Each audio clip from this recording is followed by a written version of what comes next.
Okay, wonderful. This is Kelly Carroll for the New York Preservation Archive Project. I'm interviewing a series of individuals about their neighborhood preservation campaigns in 2021. I want to thank the New York State Council on the Arts for making this project possible today. And today I'm speaking with Daniel Karatzas about Jackson Heights in Queens. While Mr. Karatzas was born and raised in Jackson Heights, it wasn't until he returned to New York City and the neighborhood to seek his fortune on Wall Street in 1986 that his interest turned to the history of the neighborhood and how it developed in the early 20th century.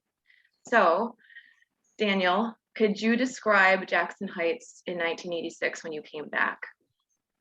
So I moved back from upstate New York, and it just turned, I moved into one of the original garden cooperatives that had been built by the Queensboro Corporation. The buildings are built around the perimeter of the block, and we share an open space in the center of the block, a very un-American kind of concept since each building is a separate cooperative. So beginning in '87, two things happened. One is Barry Lewis had done a slide presentation on Jackson Heights using some of the old Queensboro Corporation photographs that a neighboring real estate agent had collected. He had worked for Queensboro Management, which subsequently failed, and they were the recipient of all of the records of the Queensboro Corporation. With Robert Stern's New York 1930 sort of piqued my interest in the neighborhood. Stern's chapter on the outer boroughs begins with Jackson Heights, and he and his graduate students or assistants had dug through tons of old magazines and newsletters to find information that really had been collecting dust for decades. So having been inspired by that and his very good index, in the back of New York 1930, I just started my own sort of search into the neighborhood history. I was at the time a securities analyst focusing on equities, and so there was a focus on digging up stories, reading public documentation, and coming up with conclusions. So it was really in 1989 that I sort of focused on doing a more serious effort at the history of the neighborhood. At that time, New York City had dug itself out of the pit that it was in from the 1970s. Sort of Wall Street was taking off, which is sort of why I had returned also. And there seemed to be a lot that had gone on here that again had just sort of, with the exception of Robert Stern and his research, been totally forgotten, except by long-term residents, some of whom were my neighbors and still around 30 years or so ago. So what I did was to go to the New York Public Library and the Queensboro Public Library's main branch, because, sorry for the cell phone ringing, but it turned out that the Queensboro Corporation, the developer of Jackson Heights, had published its own newsletter beginning in 1916 or 17. So as a promotional device for the developer, there was tons of information about what was built and when and why and wherefore. So I basically, that was before I had a laptop, so I just used a lot of yellow legal pads, which I think those notes are still in my basement bin, to go issue by issue and try to sort of figure out what was built when and in what order. To some degree, Stern had done some of that, and I went issue by issue. And what was interesting for me, because the time this was taking place, which was the spring of 1989 when I began, and the book Jackson Heights, A Garden in the City was published in December of '90. We had just come off the 1987 stock market crash. And what was very interesting to me as a securities analyst was to see what happened to a neighborhood that was focused on the cooperative apartment when, during the Great Depression, many, many cooperative corporations failed. Interestingly, only 3 did in Jackson Heights, which compared to what went on in Manhattan on Park and Fifth Avenue was actually a very small ratio. Out of about 20 developments that were co-opted, only 3 of them failed. So there was a personal interest a little bit of a professional interest in terms of what was going on financially. And I always tell people that I am proof if you pick a narrow enough subject, you can become an expert in something.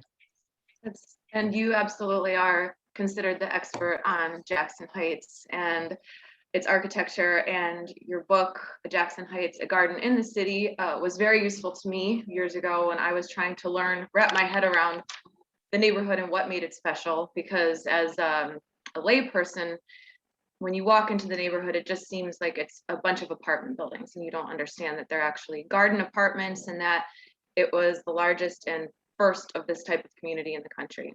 So to back up a little bit about your work, all the research that you conducted, which then blossomed into this publication, I know that in 1987, there seems to be a lot of magical things that happened after you came back to Jackson Heights in 1986. Because in 1987, I know that the Landmarks Preservation Commission's chair, Gene Norman, directed the research survey staff at Landmarks to start surveying Jackson Heights within Community Board 3. And I also know that in 1988, that the Jackson Heights Beautification Group was founded, and they also launched a landmarks campaign. So how did you fit into these broader initiatives that were kind of working together to protect the neighborhood's built environment? Right. So a neighbor of mine was one of the founding board members of the Jackson Heights Beautification Group, which started in 1988. And I think I went to like the second or third meeting as a young person back then, because I guess sort of fundamentally, in me is a sense that, your voice counts, or, I always call it leadership by default, which a lot of people just assume that somebody else is going, people love to complain, especially in New York City back then. And so it was sort of taking a little bit of responsibility for what was going on around you. So obviously it was nice to meet a bunch of like-minded people. And it was sort of like, I liken it to, Judy Garland and Mickey Rooney back in the 40s, saying, let's put on a show. So it's like, let's put on a community group and see what happens, because there had been a time when the neighborhood was much more homogeneous, that there were a lot of organizations, and we actually had a congressman who lived in the neighborhood, and so on and so forth. But as things changed over the decades, and things got worse in the 70s, everybody sort of either left or abdicated their responsibility. So from that, and seeing, being inspired by other people who felt similarly, sort of my focus from seeing, like I said, Stern's book and Barry Lewis's presentation was to then sort of dig into the history. I'm not a history major, but having seen all of those references, not just to the original Jackson Heights News, but to other architectural magazines that were published in the 20s, I started sort of that research. By the time I think it was 1989, the group was contacted by the Landmarks Commission about either calendaring Jackson Heights or expressing interest. So we were very lucky that my research was coincident with what the Landmarks Commission was thinking, unlike a lot of other neighborhoods who've had to do whatever it takes to get on their radar screen, we already were. And so it was serendipity that by the time my book was ready, which the launch was December 4th, 1990, which was the date that the Landmarks Commission held a community hearing to discuss the proposed, district in the neighborhood. So we were savvy enough to sort of use that as the launch date for the book to promote sort of positive feelings towards landmarking, because Queens had a bad reputation at that time with only one historic district. And I think it was the Steinway area of the original workers' housing that said, don't tread on us. They didn't want anybody to tell them anything, which sounds very similar to how a lot of Americans feel about a lot of things in 2021, but I won't go there. So, I plugged away at the research, knowing full well that they were moving the process forward, which made it a lot easier. In fact, the Jackson Heights Beautification Group paid to have the neighborhood photographed for the Landmarks Commission because we were in another financial crisis at the time. And the comments was, well, we want to move this forward, but we don't have the resources and we need to photograph every pop property in the proposed district. And so at that time, the beautification group sponsored actually a neighborhood architect to do the photography work to get it done so that it wouldn't be dragged out any longer. So my book was published, in December of '90 when the hearing was held. And then in a matter of it was actually October 19th, 1993, when the district was formally approved by, I think, then the Board of Estimate or whatever the process was. So we were very lucky that we were on their radar screen. The book actually assisted in maybe filling the gaps of whatever their own research had come up with. And so the designation report does quote my book as sources of information. So in hindsight, we were just in the right place at the right time and didn't have to spend years fighting to get the Landmark Commission's attention. Right. And by this time, the Board of Estimate had been abolished, allowing City Council the power to move designations forward. And I know that that was a big help to Jackson Heights because prior to that, the Board of Estimate successfully blocked landmark designations. In terms of the Landmarks Commission partnering with the community, I found this so interesting about this district because I also read that they also asked for research help. So that was your book that informed the research, correct? Yes, I believe so because it is, quoted in their designation report. Yeah. And then the hearing, I didn't know that that was also the date of your book launch, which was so smart in terms of community strategy. So the December 4th, 1990 hearing, which was at Intermediate School 145. Was that the official public hearing of the Landmarks Commission, or was that a community outreach meeting? That was, I know that I had attended a meeting, and I think it had to have been in late '89 when we went to the Landmarks Commission, a couple of us from the beautification group. And since my book was in the works, and I attended as well. And I can't remember, the outcome. I remember being there, but it was seemingly that we were somewhat on track for this and that they were going to expend the resources to move forward.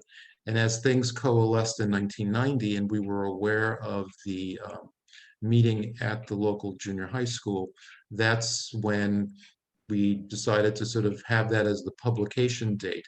The woman who designed my book was, in publishing, and so her insight to how to, leverage things was important.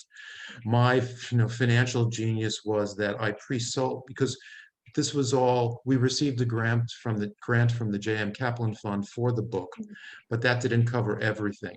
So my idea was that there was enough goodwill, in the neighborhood and amongst people who had become involved with the beautification group with a database of names and addresses to actually send out a mailing saying, the book is on its way. Back then it was only $10 plus shipping. And so we probably had pre-sold 400 or 500 copies by the time it was actually delivered, so that from a cash flow perspective, we had basically paid off every bill, and then it was sort of onward and upward beginning the 4th. If I remember correctly, that meeting on December 4th, the only sort of naysayers were probably the houses of worship, who typically say we don't want this because our parishioners are more important than our slate roof or architectural details. And by and large, this is 1990. And so most people who were for it were the ones animated and focused. The people who might not have been that positive were still sitting home watching reruns on TV. So that's how I sort of characterize people who were notified that the meeting was taking place. But so there was very little opposition. So again, it's sometimes perception versus reality. The other thing is that there were only about 300 private homes in the district. The vast majority of housing units were apartments that were either cooperatively owned, rentals, and some condominiums. So it wasn't as if it was all row houses and basically, and in fact, it was the first really non-row house brownstone kind of outer borough neighborhood that was landmarked. We were a 20th century development, not a 19th century. So it was different. And to a large degree, most of the co-op owners, especially those in the original buildings, where the buildings had been relatively well maintained over the previous 70 to 80 years, wanted to aesthetically keep things the way they were and saw value in that. So the end result was that the designation came, in October of '93. Right. And did the Jackson Heights Beautification Group or any elected officials work with the Landmarks Commission in determining those boundaries at the time? Because with many New York City historic districts, there is often a lot of architecture that is excluded from the boundary lines that was developed at the same time by the same architects, or in your case, the same corporation. So do you have any idea how those boundary lines were drawn? Yeah, the boundaries were, we had sort of no input into that. I mean, we were a nascent organization that was just getting its bearings. So to some degree, we didn't have the cloud of the Brooklyn Heights Association and other entities like that to demand. Plus, I think the commission wasn't as welcoming perhaps of, neighborhood input to some degree as they may be now, or at least they talk to about being so now. So when I looked at the boundaries, their main focus was to include the major buildings that they knew were built or developed by the Queensboro Corporation. And the way the neighborhood developed is, since they could not, the Queensboro Corporation could not do everything, they did allow other developers in who adhered to their aesthetic sensibilities. And they had aesthetic control over what got built with very, very few exceptions. They wanted the other developers, their buildings, to blend into what they had already built. And even as the 30s went on and things got a little bit more modern and stripped down, they did want sort of more vernacular details that blended into what they had built in the teens and the 20s. So the main focus was what they could document that the Queensboro Corporation had built. And then, years later, we attempted to, broaden that into other buildings of similar quality that were contemporary with the original designation. Right. And in terms of aesthetics, I know that after the designation, the Landmarks Commission developed a series of guidelines specifically for storefronts. And was your group involved in that, or how did that come about? Yes, actually, prior to the promulgation of those rules by the Landmarks Commission, the Jackson Heights Beautification Group, with one or two local architects, had put together, I would call them not rules, but sort of guidelines as to, if you're going to renovate your storefront. And so those were distributed to the roughly, so we had a lot of commercial storefronts in the district, unlike a lot of other neighborhoods where I had been told, I don't know for certain, the commission didn't like to include a lot of them because there was always more turnover in storefronts, certainly, than what houses or apartment buildings would do to their facades. But from 77th Street to 88th Street on both sides of 37th Avenue, along with 82nd Street from Roosevelt to 37th Avenue, you had dozens and dozens of storefronts. So the good news was that, unlike, say, parts of Brooklyn where it was little buildings running along the commercial avenue, in Jackson Heights, it was either one building going from street to street along the avenue, or two halves owned by two different entities. So even though we had 11 or 12 blocks in the historic district of commercial buildings, it wasn't like there were 300 or 100 commercial property owners. There were probably just maybe 3 dozen or so. So there was a smaller universe. The Beautifications Group attempt was a friendly way to introduce the fact that there were now rules regarding your storefront and your show window and the security gates, which were much more important back in the early 90s maybe than now. So that was our attempt to, at least on a friendly way, introduce the concept to really the merchants, maybe more so than the property owners. And then within a year, maybe like 2 or 3 years later, the rules were published. I think we actually made an effort to mail those rules, regardless of what the Landmarks Commission did, to the property owners, and also provide those rules to the merchants themselves. So our on the ground or boots on the ground approach was don't assume anything, and in a friendly way, hand it to whoever's there in the store, and at least we can state that we made that outreach to them. Because when you're in a more diverse community, we had some issues, um, you know, uh, the merchants blaming, either the beautification group or some other entity, for their or their property owners' negligence with regards to following the rules. There was maybe a year or two where there was a lot of, kerfuffles about that. And then once the property owners realized that having their merchants do the right thing with regards to the landmarks law would enhance their property value, then suddenly they were all for it.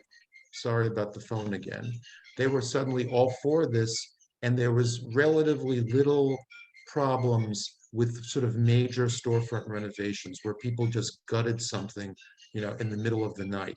There might have been, minor, the merchants even knew that don't put a big sign or don't put a big awning. So there might have been a small sort of illegal sign, but the volume of violations fell precipitously with the rules and with the property owners realizing that while it may be more expensive for their merchants to do this, and maybe they helped share in the cost, I don't know, it was in their interest to follow the rules. So relatively speaking, the last 10, 15 years have been much less problematic in terms of reporting those violations to the commission. That's excellent to hear. Yeah, I know that Small Business Services uses historic storefront prototypes when they're directing merchants of what a successful storefront looks like. So there is absolute merit to this thinking. In terms of other violations in the neighborhood, I know because of my work, I would see a fence here and there that was put in illegally, but how successful do you think the designation almost 30 years later in 2023 has been in keeping the neighborhood intact from how it looked when you started the campaign? Right. So there's been very little new construction. I sell residential real estate in the neighborhood, and just like the Karatzas family were never, sales-oriented people, I am proof that you could still be successful in that kind of business. And so my main focus is not to see everything torn down with new out-of-scale construction. There's been relatively little. The two instances where there has been have been fires. We don't know how they were started, but one happened just as we were in the landmarking process. And so what the Jackson Heights Beautification did with 8211 37th Avenue was to consult with the owner, who instead of building a glass tower, which was what the plan was in 1987 to 88, did build a not perfect, but much more referential brick, mostly brick building that actually blends in with the development. So it's not perfect, but it could have been so much worse that it's actually a major victory, given they could have done whatever they wanted.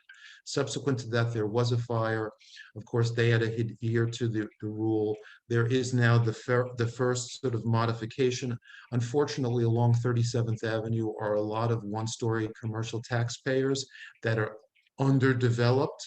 So every real estate cycle that goes by, they become more and more vulnerable. So we have the first case where the owner basically ended the leases of the commercial tenants and is now building 4 stories on top of the original sort of modern building that was there. In most cases, the owners seem to be too wary to sort of make that economic bargain to sort of stop the income for literally years before sort of the payday. And the one case right now, it's probably been, the years go by, 3 or 4 years from when those leases were ended to when they're actually constructing the building now. I think they had their own financial issues, etc. So in the residential section, it's only been an improvement. Most of the large apartment buildings, whether tenant-owned or rental, have adhered to the law. All of them know now to do that. The houses, here and there, somebody puts, it's more like fencing. So Jackson Heights was the land of no fences, seemingly back in the 20s, where when you look at the original photographs, there were no fences, and the Landmarks Commission wanted there to be, I don't know, 30-inch or lower fences, which, from the early 90s, people wanted fence, big fence, protect us. And it is proof that it's really now a fence more for dogs rather than burglars. And so again, as every year has gone by, the people owning the houses and the people buying the houses in the historic district, all the ones that I've sold and our firm has sold, are buying it because they're in the historic district, not because they want to trash the property to make it look as awful as so many others in other parts of the city. So there becomes a critical mass where instead of pushing that boulder uphill constantly, it's suddenly either on a flat plateau or now rolling in the right direction. So again, my contact with currently Katie Rice at the Landmarks Commission for the violators is typically sort of minor things that I've come across. I became the default person to email when something is seen, generally, but it's been a dramatic improvement. Plus, even outside of the historic district, some buildings decided not to strip everything off of their property, and even some of the merchants in non-designated storefronts realized that I always said, you don't need an awning the size of Cleveland to attract people to your storefront. 37th Avenue, which is our main in the historic district commercial thoroughfare, is not that wide. It doesn't need to be 40 feet tall. And so it's actually cheaper to have a smaller sign or more moderate, slanted awning. And that's even connected with non-historic district merchants. So, there's been a lowering of the volume commercially across the board, even outside of the district. It's so interesting that there's been a trickle down effect of designated properties and their appearance onto the non-designated portions, because it's aesthetically successful, it's economically successful. People are coming to these businesses because it's cheaper to do it this way.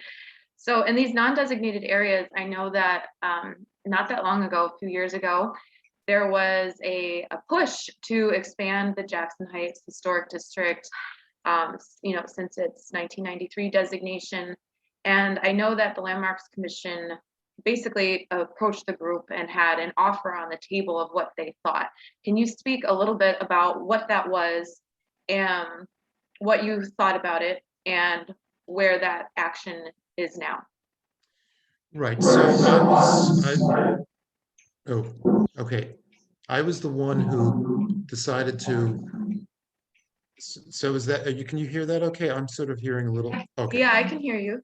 I had heard some feedback.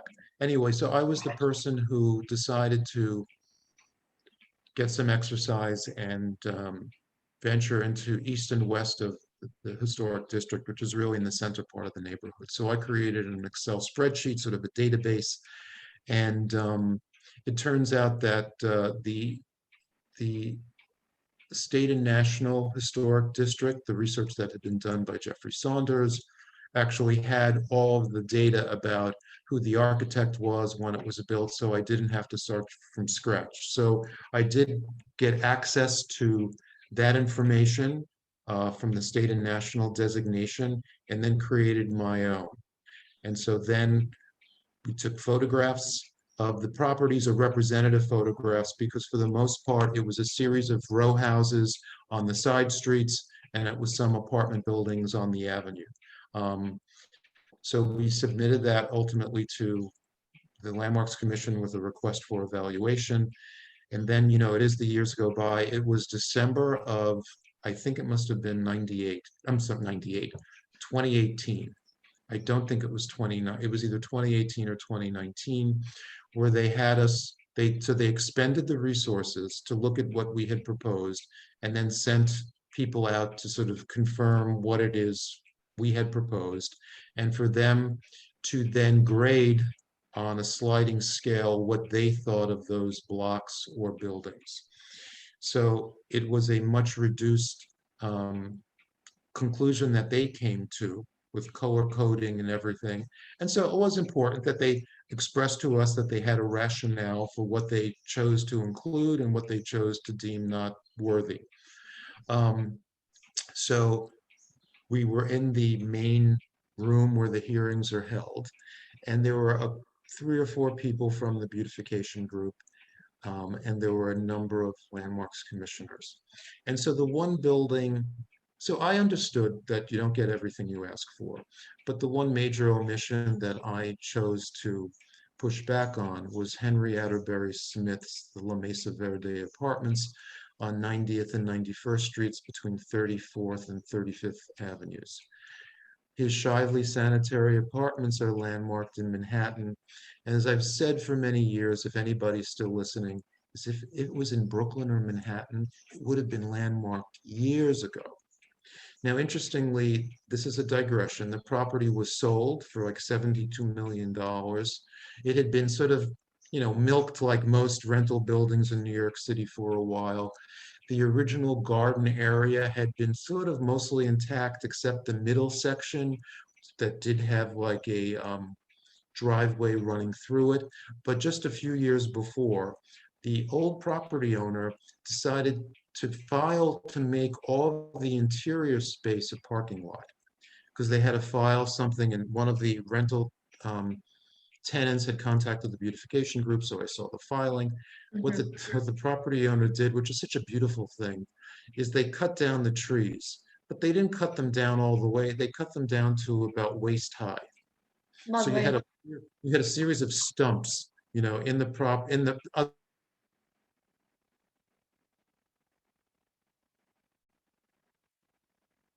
We are frozen.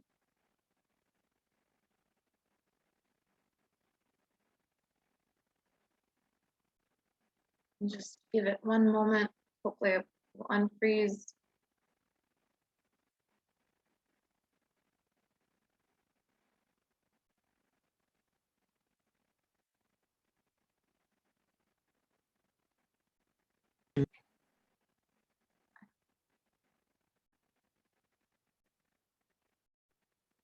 You're still frozen. You're back. Hi. Hi. Okay, we had a small hiccup, but the last thing I heard you say was how the owner had cut down the trees to have this stump town in front of the Okay. Mesa Verde. Right. Right. So it was actually within the gardens of the Mesa Verde. So interestingly, they never pursued it, but what they did pursue was selling it. And then interestingly, the new owner has essentially restored the property, without landmarks approval. But I would give it like a 90 out of 100. You're not going to have, they could have done so much worse to it than they did. They actually restored the sky bridges, so that has sky bridges like the Shively sanitary apartments or the Cherokee Flats or whatever they're called, but actually more extensive than those buildings.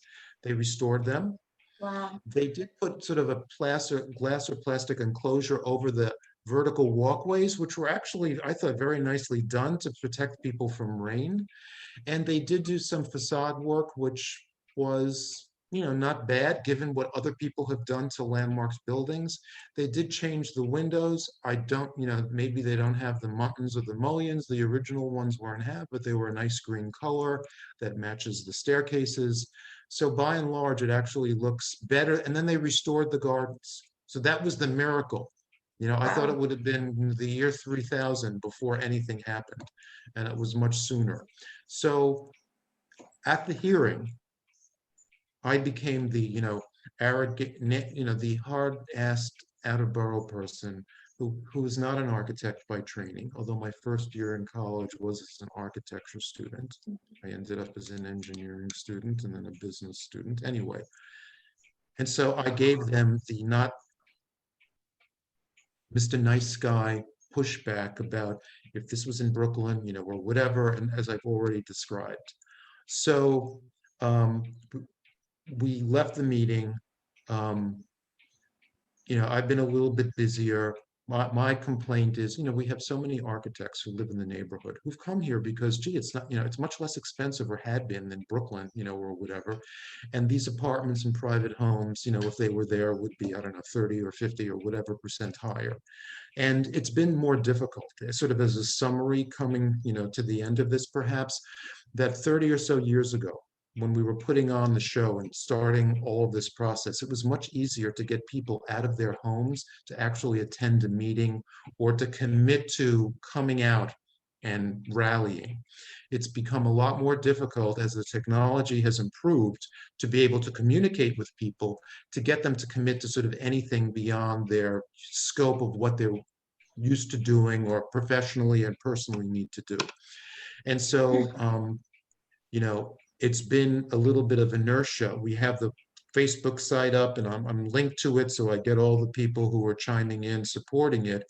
But perhaps, and then with the pandemic and everything, so maybe it'll be 2022 when we rekindle the effort to sort of lean on them.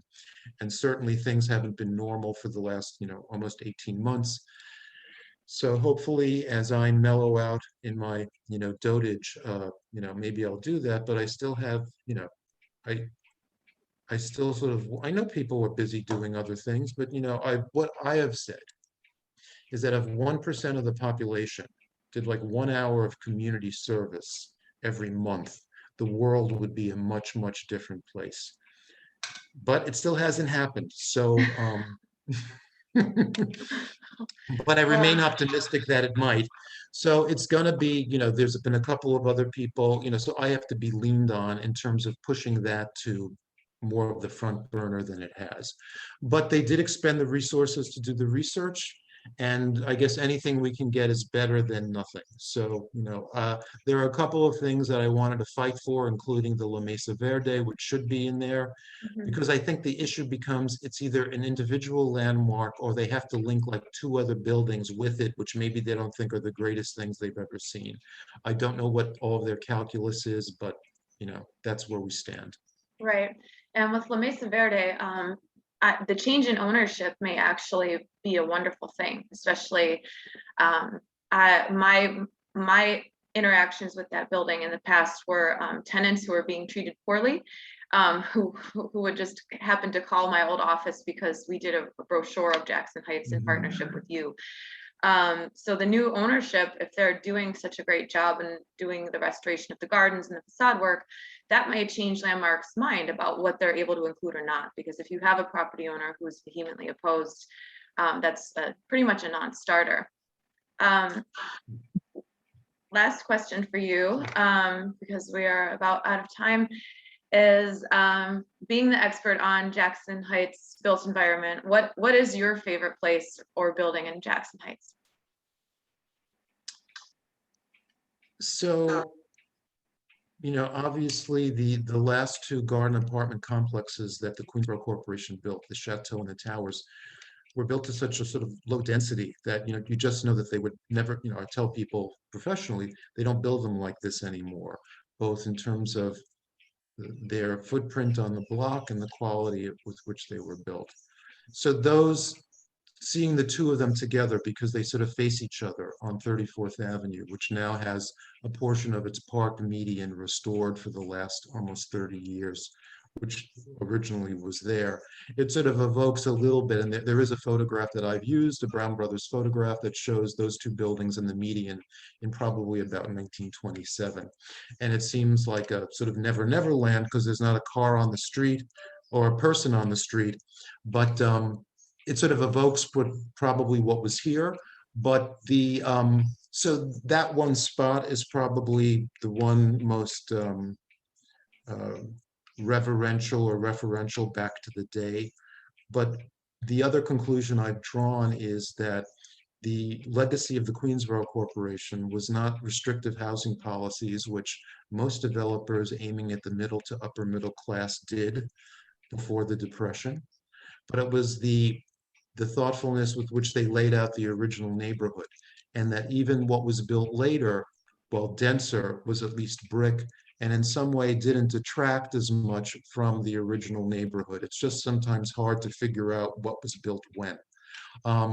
So that has created what I call, in a very non-technical term, a very pleasant sort of environment. So especially during the day, during the week, walking even the commercial thoroughfares, the scale of the neighborhood, the now 80 to 100-year-old sort of charm and character of the original buildings.